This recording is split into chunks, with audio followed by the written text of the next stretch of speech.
De Juan capítulo 4, versículo 2 y versículo 3. La palabra del Señor lee así en el nombre del Padre, del Hijo y del Espíritu Santo. En esto conoced el Espíritu de Dios. Todo espíritu que confiesa que Jesucristo ha venido en carne es de Dios. Y todo espíritu que no confiesa que Jesucristo ha venido en carne no es de Dios. Y este es el espíritu del anticristo, el cual vosotros habéis oído que viene y que ahora ya está en el mundo. Gracias, Padre, por esta palabra. Te pido que nos hables a través de ella, que de alguna manera seamos edificados e instruidos. En el nombre de Jesús. Amén. Pueden sentarse. Siempre me gusta comenzar dando un gloria a Dios con la iglesia. Gloria a Dios, porque el Señor es digno de alabanza. Amén. El gran intento de Satanás en su oposición al Cristo con el fin de destruir la salvación de los hijos de Dios siempre ha sido tratar de disminuir en alguna manera en la conciencia de la gente algo de la esencia de lo que Jesús y de quién Jesús es. Satanás, esa es su lucha. Si él puede disminuir en tu mente, en mi mente, algo de la gloria de Cristo, habrá rendido nuestra salvación ineficaz. Porque lo que Cristo es y quien Cristo es, Dios no lo compromete ni en una sola onza ni una sola pulgada. Hay un gran concepto que debe siempre estar presente en nuestra mente con relación a la fe que profesamos en Jesús. Otros predicadores en estos días lo han mencionado de varias formas. Y es que si confesamos que creemos en Él, pero esa creencia no está en armonía con la Biblia, con lo que la Biblia dice de Él, en realidad no estamos creyendo en Él. Repito, si yo digo que creo en Él, pero mi creencia no está basada en lo que la Biblia dice de Él, en realidad yo no creo en Jesús. ¿Oyó bien? Ahí es donde el pecador está muy equivocado en su fe en Cristo y donde muchos evangélicos también lo están. Queremos a un Cristo que no es el Cristo que está en la Biblia. Nos inventamos ideas de Él. Aceptamos algunas cosas y otras las rechazamos. Pero a Cristo hay que aceptarlo en su totalidad, como está en la Biblia. Cualquier otra aceptación de Cristo no es Jesucristo. En Hechos capítulo 8, versículo 37 nos habla del caso de un eunuco de Etiopía que iba por el desierto leyendo el libro de Isaías 53, iba leyendo. Está Felipe no sé por dónde, porque ahora no me viene a la mente, y de repente Felipe se encuentra en el desierto. El Señor le da un transfer, un arrebato, como va a ser en el rapto, que un día estamos aquí, el otro estamos en el cielo. Pues él iba por la ciudad y de repente apareció en el desierto. ¡Rum! En un segundo. Se encuentra el etíope y lo ve leyendo y rascándose la cabeza y le pregunta, oiga señor, ¿usted sabe lo que está leyendo? ¿Usted entiende eso? Y el etíope le dijo, no, yo no entiendo esto. ¿Qué voy a saber si no tengo quien me lo explique? Pues Felipe se invitó al vehículo, al Cadillac, que era una carreta alada por camello. Sube y le explica bien claro lo que quiere decir todo aquello que él leía en Isaías 53 del varón de dolores y qué sé yo. Y el etíope creyó en Jesucristo. El etíope se quiere bautizar, porque Felipe le dijo que tenía que bautizarse. Felipe le dijo que tenía que bautizarse porque Cristo le dijo a los discípulos, vayan y prediquen y díganle a la gente que se bauticen. Se tiene que bautizar, está en el desierto donde lo que hay es arena, no lo va a bautizar con arena. milagrosamente Dios crea un charquito de agua. Yo creo que Dios creó ese charquito de agua. El etíope mira el charquito y le dice, ¿qué impide que yo me bautice ahí? Hay agua. Y Felipe le dice, si crees de todo corazón, si todo lo que yo te he dicho tú lo crees, si todo este mensaje que yo te he explicado tú lo crees, bien puedes. Y él respondió y le dijo, creo que Jesús es el Hijo de Dios. Pues para el charco de agua que va. Porque creyó todo lo que se le predicó acerca de Cristo. Alabado Jesús. Dice en Mateo capítulo 16 y versículo 13 que Jesús le pregunta a sus discípulos, ¿quién dicen los hombres que es el Hijo del Hombre? Y ellos le dicen, unos Juan el Bautista, otros dicen que tú eres Elías, otros dicen que eres Jeremías o alguno de los profetas. Entonces Jesús les pregunta y les dice, ¿y vosotros quién decís que soy yo? Y Simón Pedro respondió y le dijo, tú eres el Cristo, el Hijo del Dios viviente. Y entonces Jesús le respondió, bienaventurado eres Simón, hijo de Jonás, porque no te lo reveló carne ni sangre, sino mi Padre que está en los cielos. Alaba. O sea, Pedro entendió y los discípulos entendieron quién era Cristo, qué era Cristo. Y lo aceptaron tal y como Él es. Ni le añadieron ni le quitaron. Y Cristo le dijo, bienaventurado. Eres bienaventurado. Romanos 10:8 dice, ¿qué dice? Que cerca de ti está la palabra en tu boca y en tu corazón. Y esta es la palabra de fe que predicamos. Que si confesares con tu boca que Jesús es el Señor y creyeres en tu corazón que Dios le levantó de los muertos, serás salvo. Aleluya. Pero ¿cómo es que tú llegas a ese punto? Ahí mismo te dice, ¿cómo oirán si no hubiere quien les predique? Tú tienes que recibir el mensaje, tienes que creer el mensaje y después que lo recibes y lo crees en tu corazón, tienes que confesarlo con tu boca, así como te lo dice la Biblia. Y entonces, solo y únicamente entonces, serás salvo. Alabado Dios. El creyente, iglesia, debe tener mucho cuidado de no dejar de discernir a Satanás. Cada vez que alguna idea que proyecte cambio en el cuerpo de Cristo. El cuerpo de Cristo es la iglesia. Cada vez que cualquier idea que proyecte cambio en el cuerpo de Cristo quiera entrar en su mente. Porque Satanás trae las sugerencias a la mente porque alguien las sugiere.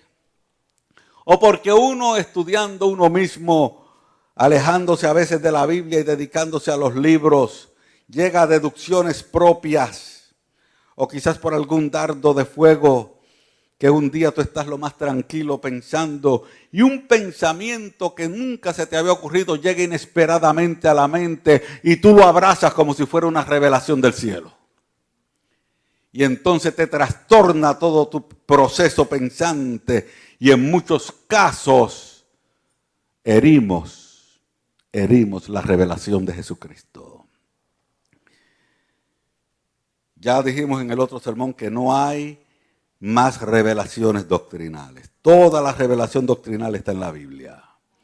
Tú quieres conocer todo lo que hay que saber de Cristo, está en la Biblia. Alabado Dios, está en ese libro maravilloso. Ya nadie recibe nada que sea doctrinal. Revelaciones personales, sí, todos tenemos. En un momento o en otro, guianza del Espíritu, porque la Biblia dice que el Espíritu Santo viene para guiarnos a toda verdad y recordarnos todas las cosas. Amén. Pero Hay mucha gente que quiere cambio.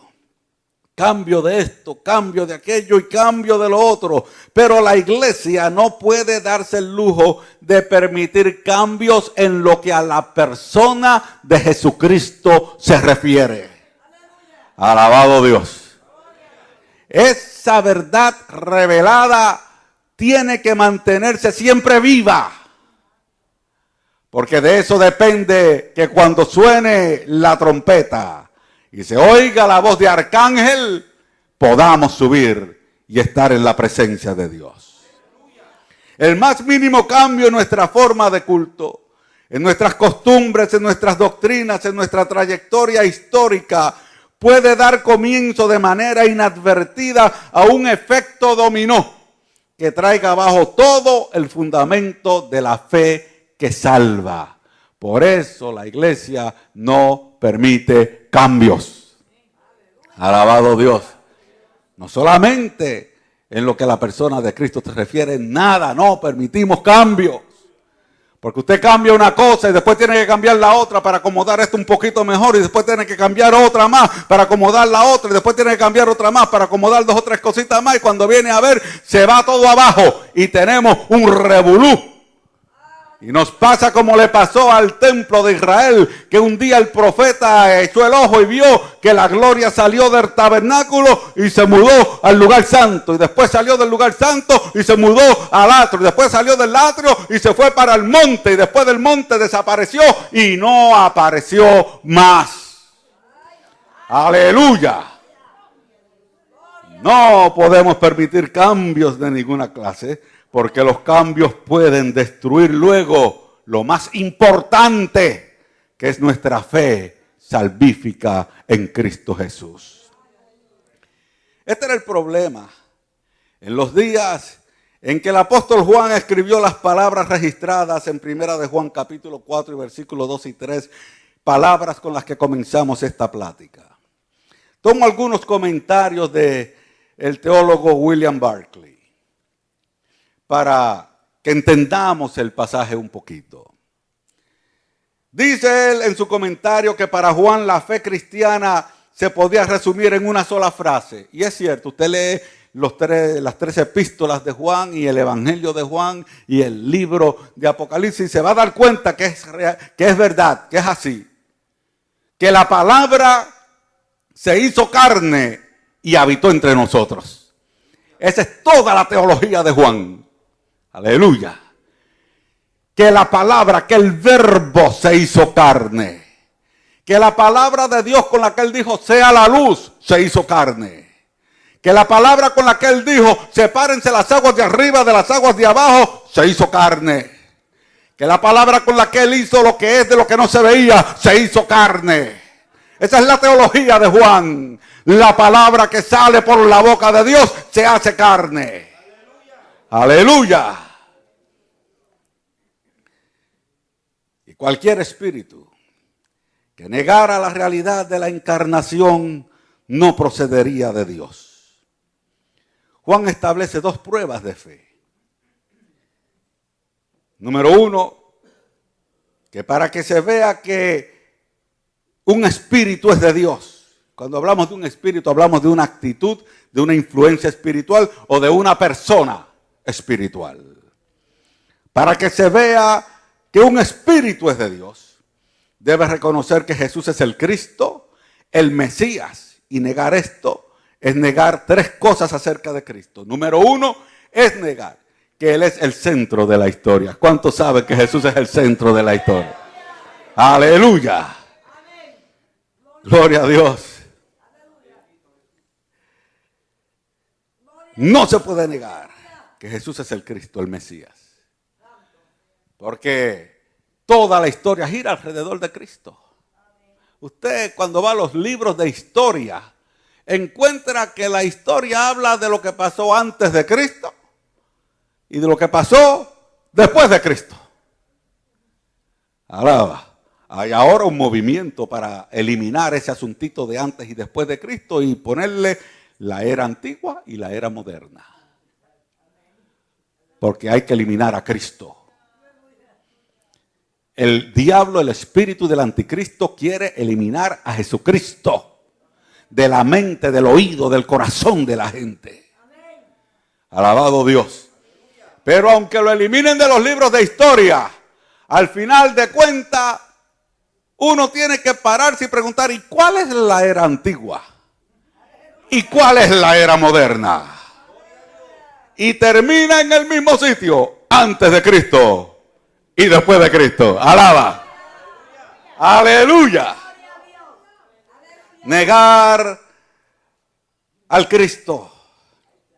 Negar que Jesús es el Mesías es negar que Él es el cumplimiento de las promesas de Dios. Por eso hay muchas religiones que se esfuerzan por tratar de probar que Cristo no es el Mesías. Porque Satanás sabe que al yo creer que Jesús es el ungido de Jehová. Alabado Dios. Estoy diciendo que en Cristo se cumplen todas las promesas de Dios. Y la más gloriosa de todas es que Él vendría a pisar con su talón la cabeza del diablo. Alabado Dios para siempre. Y negar que Jesús es el Cristo sería negar su reino. Negar su gobierno. Jesús vino no solo a sacrificarse. Jesús vino también a reinar. Y negar su mesianismo es excluirle de su realeza esencial. Jesús viene a establecer un reino, iglesia. Se ha hablado en estos días mucho del reino espiritual y el reino físico. Y estamos en el reino de Dios. Estamos en el reino de Cristo, porque Cristo es el Rey. Aleluya. Pero no en el reino físico, porque el reino físico se va a establecer en el futuro. Cuando Él venga a Jerusalén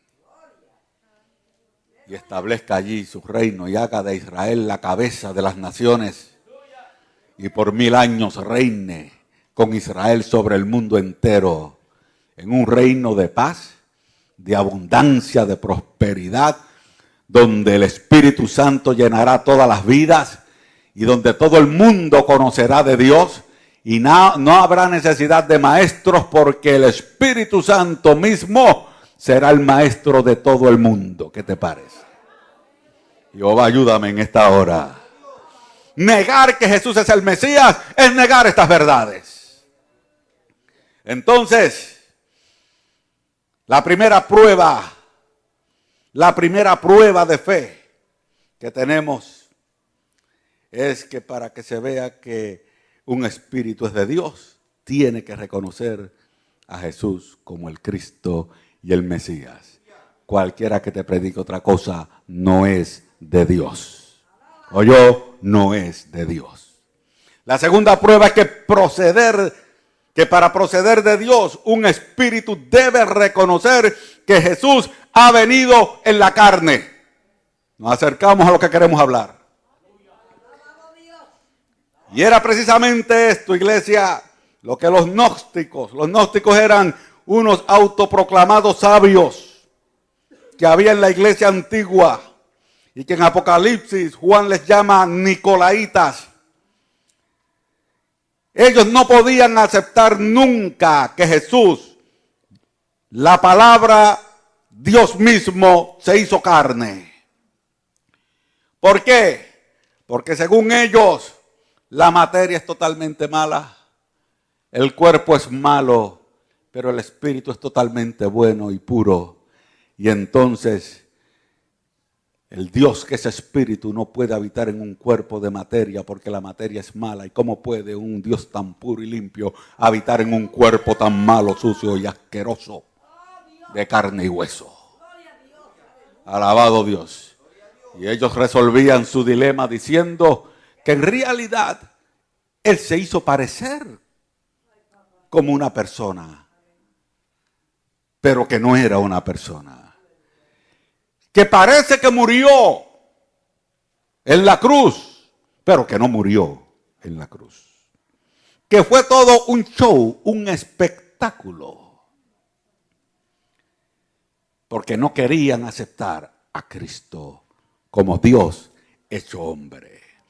Desde los comienzos, iglesia, el diablo viene tratando de estorbar la fe en la encarnación de nuestro Señor Jesucristo. San Agustín, que cuando usted estudia la historia de San Agustín no era tan no. Pero San Agustín dijo que todo lo que hay en el Nuevo Testamento, toda la filosofía, toda la doctrina, todo lo que hay ahí, usted puede hallar duplicados en la filosofía griega o romana, en la vida secular. Todo lo que hay en el Nuevo Testamento, usted puede hallar algo parecido en el mundo secular. Menos una sola cosa.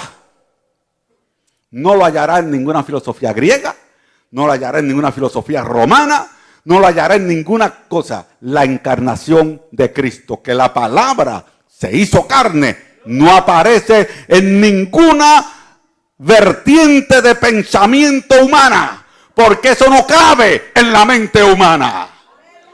Eso tiene que venir de Dios. Aleluya. Que un Dios que es incontenible, que los cielos de los cielos no lo pueden contener, que la presencia de Jehová tiembla la tierra, que cuando se presenta en el monte para dar la ley, el monte tiembla como un corderito de la manada. Alaba, habite en un cuerpo humano y camine en medio de la humanidad. Eso solamente se lo puede inventar el que está en el trono. Alabado sea Dios para siempre. Eso no cabe en la mente del ser humano. ¡Aleluya! ¡Aleluya! ¡Ay, Jehová! El negar la realidad de la encarnación tiene ciertas consecuencias. Consecuencias mortales para nosotros. Negar la encarnación es negar que Jesús pueda ser nuestro ejemplo. Si yo voy a agradar a Dios, ¿a quién voy a mirar para saber cómo agradar a Dios? Bueno, Jesús dijo, aprended de mí, que soy manso y humilde de corazón. Alaba. Pero negar que se encarnó, es decir, ¿a quién voy a mirar? Yo no puedo imitar a Dios siendo Dios. Dios se hace hombre y como hombre vive. ¿Qué es lo que dice Hebreos? Que fue tentado en todo según nuestra semejanza. Como hombre. Y viendo en Jesús como Él vivió, yo puedo aprender a vivir también. Alabado Dios. Negar la encarnación de Cristo es negar que Jesús pudiera ser el sumo sacerdote, que abre acceso a Dios. Hebreos 4:15 dice, no tenemos un sumo sacerdote que no pueda compadecerse de nuestras debilidades, sino uno que fue tentado en todo según nuestra semejanza, pero sin pecado.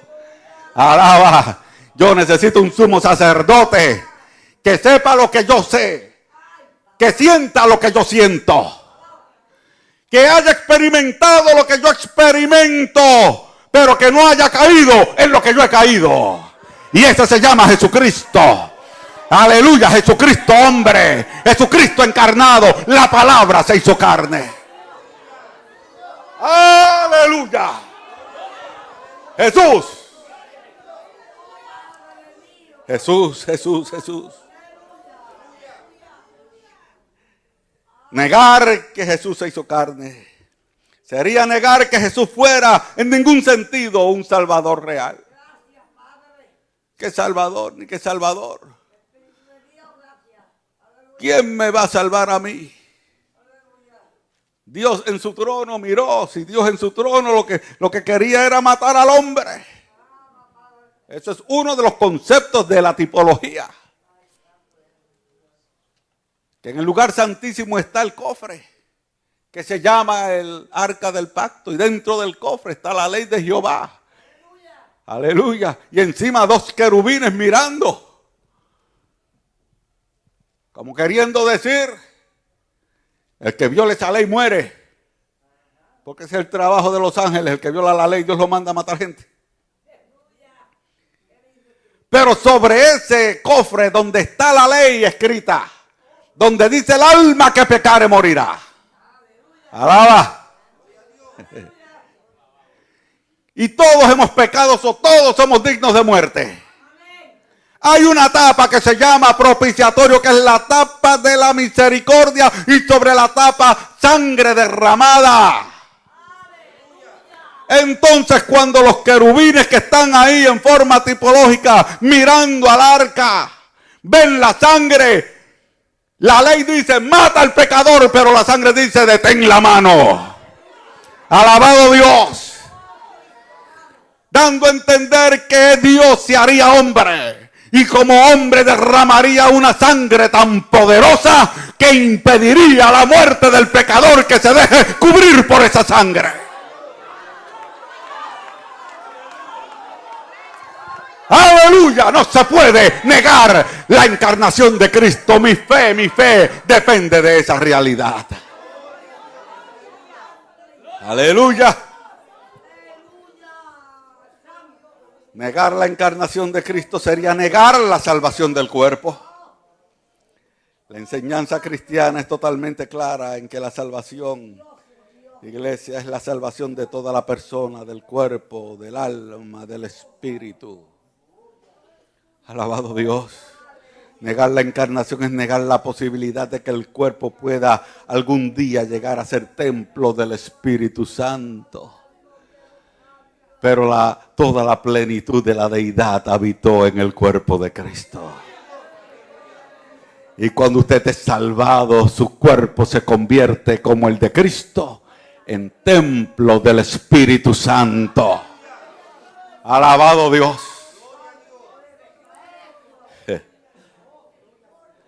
Negar la encarnación sería negar que pueda algún día haber alguna unión real entre Dios y el hombre. Si el espíritu es totalmente bueno y el cuerpo es totalmente malo, entonces, iglesia, Dios y el hombre no se pueden encontrar jamás mientras el hombre siga siendo hombre. Pero en Cristo se encuentra el hombre con Dios. Y Lucas lo presenta como el hombre perfecto. Y Juan lo presenta como el Hijo de Dios perfecto. Perfecto Dios y perfecto hombre se encuentran en el cuerpo de Jesucristo. No hay nada en el cristianismo que sea más central que la realidad de la humanidad de Jesucristo. Todo lo que es nuestra salvación comienza ahí. Hay 7 milagros. Hay 7 milagros induplicables de nuestro Señor Jesucristo. Induplicable quiere decir, y no sé si esa palabra existe, pero si no existe, apúntela en mi diccionario. Induplicable quiere decir que no se puede duplicar. Nadie puede duplicar estos milagros. Hasta las resurrecciones se pueden duplicar. Las sanidades se pueden duplicar. Pero mis amados hermanos, hay 7 milagros que no se pueden duplicar. No se pueden duplicar. Son esenciales para la recepción y la retención de la salvación del alma. El primer milagro del cual comenzamos hoy, terminamos el martes hablando, es el nacimiento virginal de Cristo. Alabado Dios. Es la razón por la que no recibió la herencia del pecado original. Es tan importante y la gente no se da cuenta de eso. Mire, yo estuve leyendo de un teólogo que no se me quedó el nombre, gracias a Dios, porque no, ese es un fulano, que dice que no hay nada extraordinario en el nacimiento de Cristo, que lo verdaderamente extraordinario es la vida que él vivió. si será cerrado de casco bruto. Tremendo, hermano. ¿Cómo va a vivir esa vida que vivió si su nacimiento no fue un nacimiento extraordinario? Yo soy pecador porque Adán trajo el pecado al mundo. Yo no heredé el pecado de mi madre. El pecado lo heredé de mi padre. La razón por la cual todos somos pecadores es porque nuestros padres cargan con el germen del pecado desde Adán. Alaba. Así que los hombres no se den con mucha piedra en el pecho, que yo soy gran cosa. De la culpa de tanto pecado somos nosotros. Porque el germen del pecado lo pasamos nosotros de generación en generación. Pero el Espíritu hizo sombra sobre María. Ningún hombre la tocó el Espíritu Santo. Y concibió del Espíritu una criatura en quien no nació el germen del pecado, porque no vino de hombre, vino directamente de Dios. Alabado Dios para siempre. Aleluya. He aquí en maldad he sido formado y en pecado me concibió mi madre, dijo el salmista. Pero en Lucas 1:35 dice, el Espíritu Santo vendrá sobre ti y el poder del Altísimo te cubrirá con su sombra. A María le dice, por lo cual también el santo ser que nacerá será llamado Hijo de Dios. Santo, Hijo de Dios, porque sería engendrado del Espíritu Santo y no de hombre. Nadie más puede reclamar eso, ni aunque lo engendren en un tubo de ensayo. Porque sea como sea, necesita lo del hombre, aunque sea en un laboratorio. Alabado Dios. El segundo induplicable, nadie puede duplicar esto. Es que Cristo vivió sin pecado. No fue manchado cuando nació y toda su vida la vivió sin pecado. ¿Quién puede decir eso? Él dijo, ¿quién me inculpa de pecado aquí? Y todo el mundo calladito, ninguno podía señalarlo. Bien lo había dicho el profeta en Isaías 53:9. Nunca hizo maldad, ni hubo engaño en su boca. Alaba. Todos los que nunca han hecho maldad, levanten la mano. Todos los que nunca han engañado con su boca, levanten la mano. Solamente Jesucristo. Solamente Jesucristo. Nadie puede duplicar eso por más que trates. Por más que trates. Dijo Santiago, el que controla la lengua puede controlar todo su cuerpo. Por eso Cristo pudo controlar todo su cuerpo. Cuando vivió, cuando subió a la cruz, cuando bajó de la cruz, cuando entró al sepulcro, cuando bajó al infierno y cuando salió resucitado. Porque en su boca nunca hubo engaño. El segundo super milagro induplicable de Cristo. Aleluya. Número 3. El cumplimiento de la ley. Claro, no cometió pecado, pues cumplió la ley. Pero el problema con la ley, Cristo dijo, no penséis que he venido a abrogar la ley. O los profetas, yo he venido a cumplir. Pero en Gálatas 2:16 dice que por las obras de la ley nadie será justificado. ¿Por qué nadie será justificado? Porque ¿quién puede cumplir la ley, iglesia? Yo no estoy hablando de los 10 mandamientos. La gente se cree que la ley son 10 mandamientos. En la ley habían 613 mandamientos. Si 10 dan tanto problema, imagínense 613 mandamientos. Y Cristo los cumplió todos.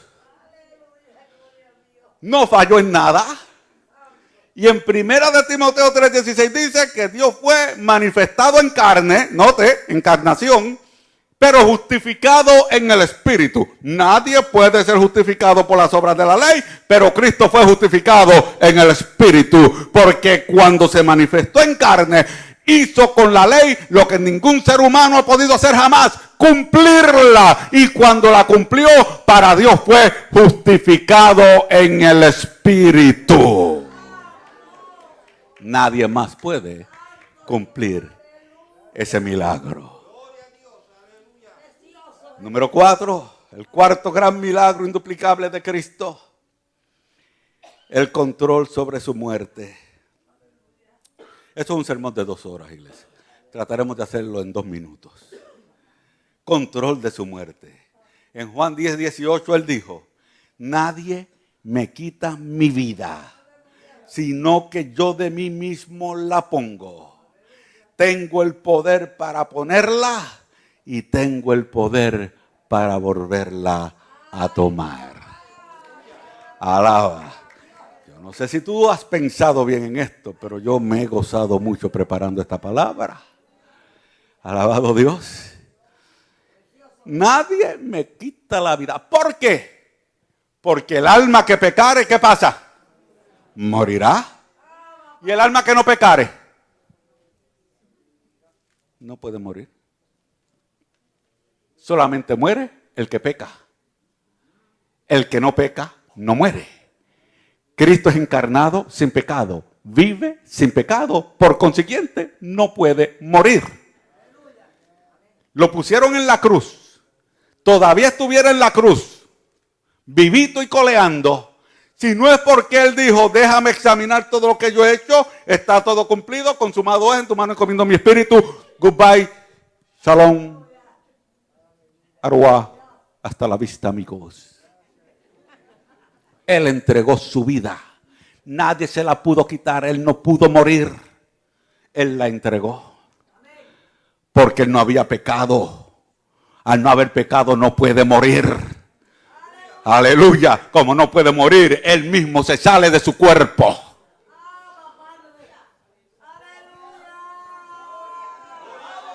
Pero ¿qué dice la Biblia?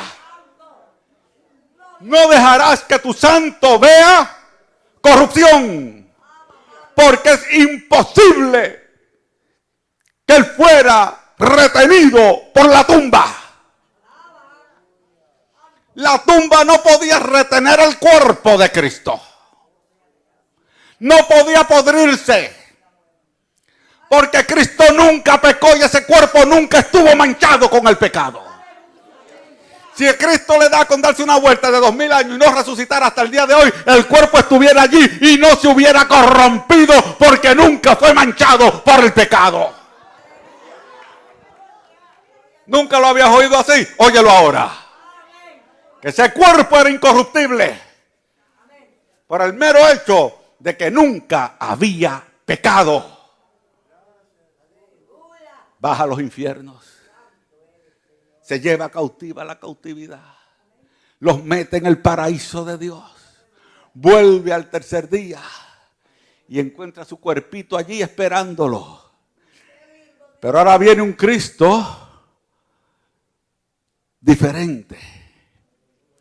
Ya no viene a caminar en la tierra, ahora viene a buscar el cuerpo para llevárselo al cielo. Cuando entra en su cuerpo, revoluciona ese cuerpo y lo transforma de carne y hueso y sangre y lo convierte en un cuerpo de gloria.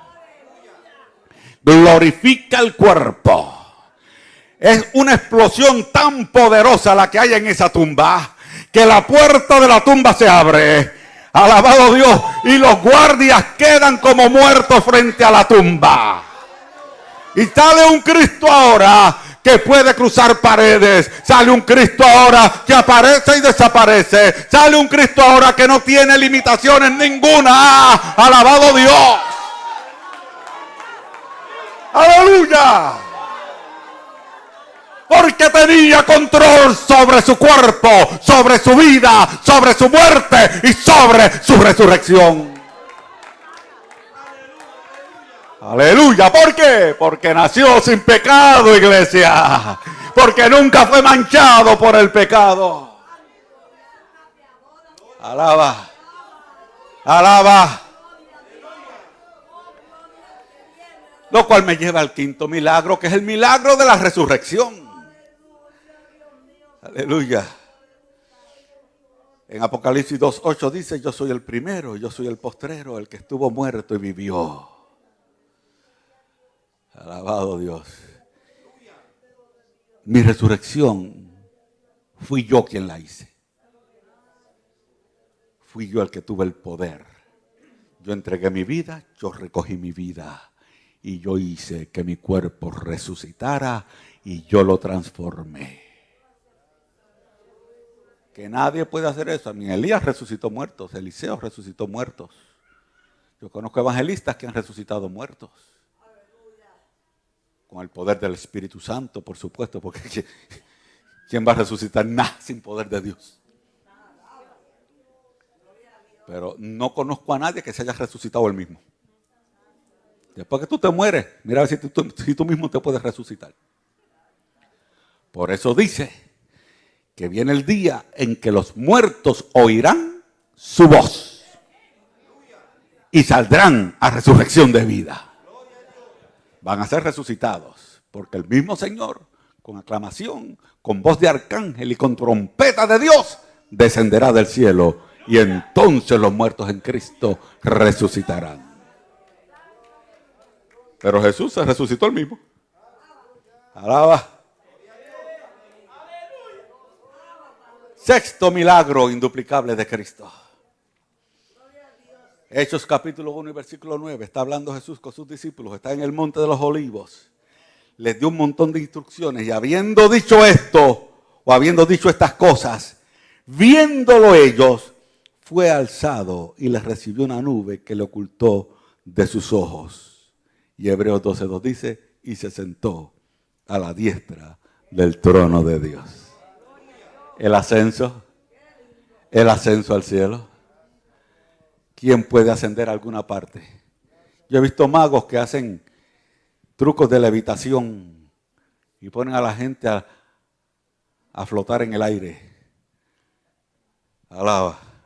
Algunos son tramposos. Y no sé cómo lo hacen, pero otros tienen el poder satánico y pueden hacerlo. Porque hay brujería y hay satanismo y hay un montón de esas cosas. Alabado Dios. Ustedes no oyeron al predicador del otro día que su mamá era bruja de las que vuelan. Alabado Dios. Eso se puede ver, pero imagínense yo aquí hablándole a ustedes y yo digo, déjame impresionar al templo. Y comienzo a subir por ahí para arriba. Y paso por el cielo por ahí para arriba.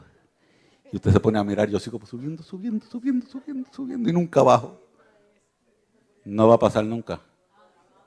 Porque eso solamente lo pudo haber hecho Cristo. Alabado Dios. Ascendió. Una nube le tomó. ¿Por qué no fue una nube cualquiera? Ustedes se acuerdan en el desierto una nubecita. Alabado Dios. Chiquita que cabía en el lugar santísimo y cuando quería salir de allí y cubría el campamento de 3,5 millones de judíos que había en el desierto. ¿Se acuerdan de la nube que por la noche cubría del frío porque se hacía columna de fuego y por el día cubría del calor porque tapaba el sol? Esa nube, en esa se subió Cristo. Aleluya, no fue en un platillo volador, no fue en una nave espacial, fue en el trono de Dios que se subió Cristo y ascendió. Y cuando llegó a la presencia del Altísimo, se sentó a su lado. Hubo uno que trató de hacer lo mismo. Ese era un querubín. Y dijo, subiré allá arriba y me sentaré a los lados del norte junto al Altísimo. Y le dieron un puntapié cuando trató de ascender, que ha venido bajando. Lo botaron del cielo, lo dejaron jangueando por el cielo, por ahí, por los aires. De ahí bajó a la tierra. Y ha comenzado es un vagabundo realengo que anda por ahí. Alaba. Que en la gran tribulación no le va a quedar otro remedio que meterse en el cuerpo del anticristo, porque no lo van a dejar quedarse si no está limitado al anticristo. Y de ahí va a bajar un poquito más. Cuando se acabe la gran tribulación y va para el abismo. Donde lo van a amarrar por 1000 años. Más abajo, todo, más abajo. Y cuando salga de ahí, le va a meter otro puntapié y va a bajar más abajo al lago de fuego. Y de allí sí que no sale nunca. Porque quiso subir y sentarse al lado del Altísimo. Alabado Dios. Jesucristo no dijo, yo subiré. Jesucristo subió. Jesucristo no dijo, yo me sentaré. Jesucristo se sentó. Alabado Dios. Y está al lado del Altísimo. Porque como el Altísimo es Dios Todopoderoso. Es Dios omnisciente. Es Dios omnipresente. Es Dios santo, santo, santo. Más sublime que los cielos. Alabado Dios. Todo gira alrededor de Jesucristo en los cielos. Y todo gira alrededor de Jesucristo en la tierra. Y todo gira alrededor de Jesucristo debajo de la tierra. Porque Jesucristo es el centro de todo, de todo y de todo. ¡Aleluya! Acabazo.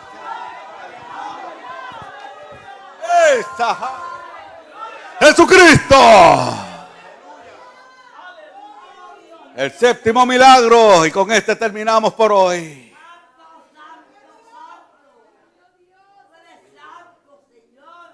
Hechos capítulo 2 y versículo 2 al 4. Jesús había dicho en Juan capítulo 16, yo me tengo que ir de aquí.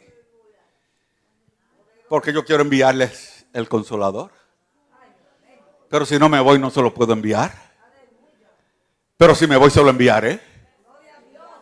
Pues se fue. Ascendió en la nubecita. Milagro número 6. Se sienta a la diestra del Padre. Y un día, habiendo un montón de evangélicos, 120 en una casa. Esa casa estaba que explotaba, hermano. Tanta gente en una sola casa. Y todos estaban en el segundo piso arriba. Eso sí es un milagro, que no se derrumbara todo eso por ahí para abajo.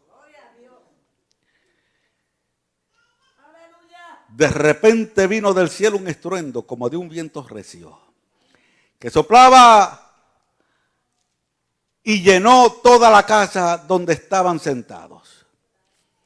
Ni de rodillas estaban, oye eso. Y se les aparecieron lenguas repartidas como de fuego, asentándose sobre cada uno de ellos. Y fueron todos llenos del Espíritu Santo y comenzaron a hablar en otras lenguas, según el Espíritu les daba que hablase. Ese es el milagro número 7. Que Cristo, en la persona del Espíritu Santo, habita en todos los que han creído en Él. Ahora mismo hay aquí 200 gente. Pero en la otra iglesia hay 200 más. En China hay como 50 millones de evangélicos. En Rusia, en India, en Centro y Suramérica, hasta en el Polo Norte hay evangélicos llenos del Espíritu Santo. Cristo caminaba por Jerusalén un pasito a la vez. El que quisiera ver a Cristo tenía que irlo a ver donde estaba Él. Y los discípulos estaban con Cristo porque estaban al lado de Él. Pero Cristo se va y Él dice, yo no os dejo huérfanos. He aquí el séptimo milagro. Que donde yo esté ustedes van a estar.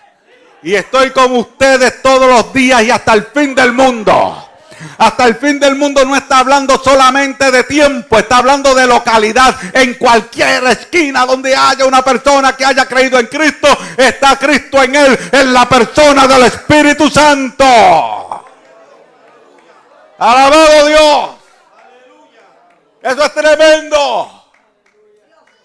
Por eso podemos orar por enfermos para que se sanen. ¿Qué poder tengo yo para sanar a nadie? Alabado Dios. ¿Qué poder tienes tú para sanar a nadie? Pero el Espíritu Santo en ti te da poder para sanar, te da poder para hacer milagros. Habla la palabra sin unción del Espíritu a ver quién se convierte. Nadie se convierte. La gente se convierte porque el Espíritu Santo, cuando tú hablas, toma esa palabra que es una espada cortante de dos filos y la usa para traspasar el alma y el espíritu y cortar los huesos y cortar los tuétanos y las coyunturas y discernir las intenciones y los pensamientos de los hombres. El milagro número 7. El envío del Espíritu Santo. Y nadie puede duplicar eso. Eso solamente lo hizo Jesús. Eso solamente lo hizo Jesús. El ascenso al cielo, solamente Jesús. La resurrección de entre los muertos por su propio poder, solamente Jesús. Control sobre su muerte, solamente Jesús. Cumplimiento de la ley, solamente Jesús. Vida sin pecado, solamente Jesús. Y el nacimiento virginal sin la mancha del pecado, solamente Jesús. Alabado Dios. Alabado Dios. De todos estos milagros, el nacimiento virginal es el que menos se menciona en los púlpitos de los predicadores. ¿Usted no se ha dado cuenta de eso? Le voy a dar 30 segundos para que piensen. Este es el mensaje que menos se predica. Aleluya. Es en esta temporada navideña que nos obliga a hablar de esto abundantemente. Porque la Navidad es Cristo, y como es Cristo la Navidad y el nacimiento de Cristo, tenemos que hablar, obligatoriamente tenemos que hablar, aunque los predicadores no quieran, tienen que obligatoriamente hablar del nacimiento de Cristo.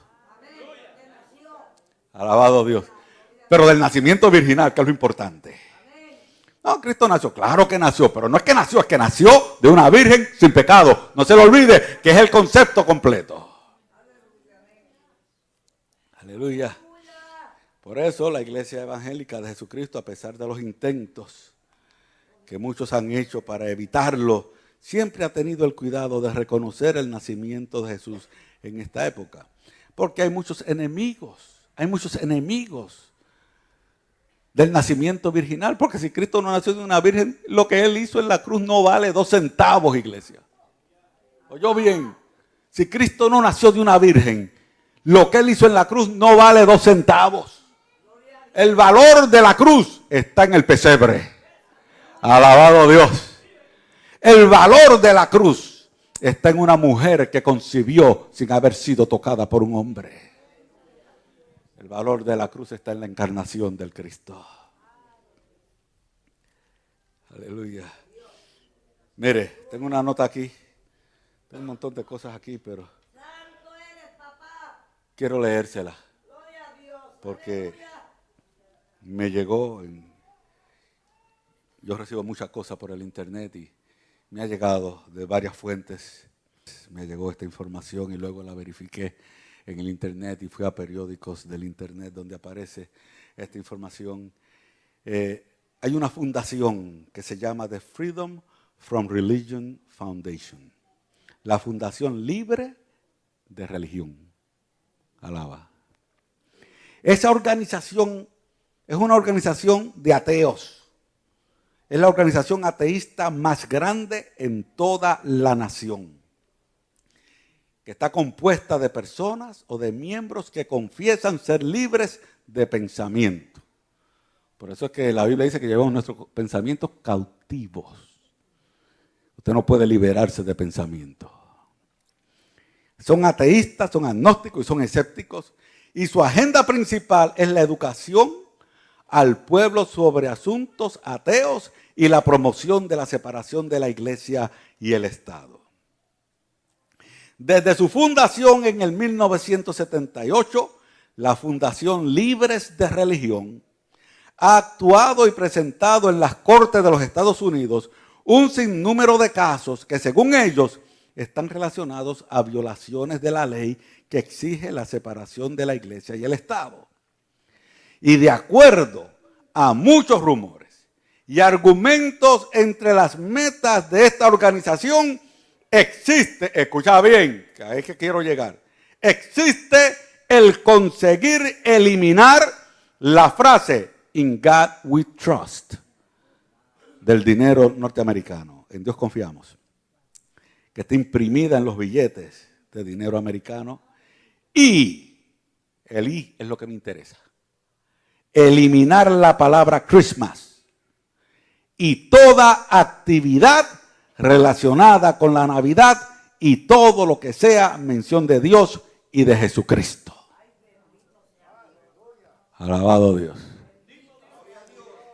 Y yo le añado esta notita. Qué interesante, extraño, irónico es ver algunos evangélicos pentecostales y algunos hasta evangelistas de fama internacional en estos últimos días aliados con los peores ateos de esta nación para tratar de barrer con lo poquito que queda del nombre de nuestro Señor Jesucristo en la sociedad secular. Alabado Dios. Por eso, iglesia, retengamos nuestras costumbres. Es la mejor manera de asegurar que no se nos descuide la doctrina del nacimiento virginal de Cristo. Retengamos lo que tenemos.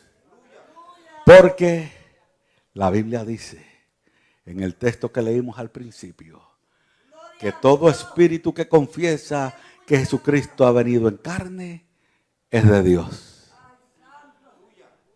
Y este mensaje se predica en esta época como en ninguna otra época. ¿Cuántos confiesan que Jesucristo ha venido en carne? Alabado Dios. Esto hay que predicarlo. Esto hay que anunciarlo. Esto hay que gritarlo. Aleluya. Esto hay que decirlo. En canción, en poema, en mensaje. Esto hay que anunciarlo a voz en cuello. Dios se hizo carne y habitó entre nosotros y vimos su gloria como la gloria del unigénito Hijo de Dios. Dios te bendiga.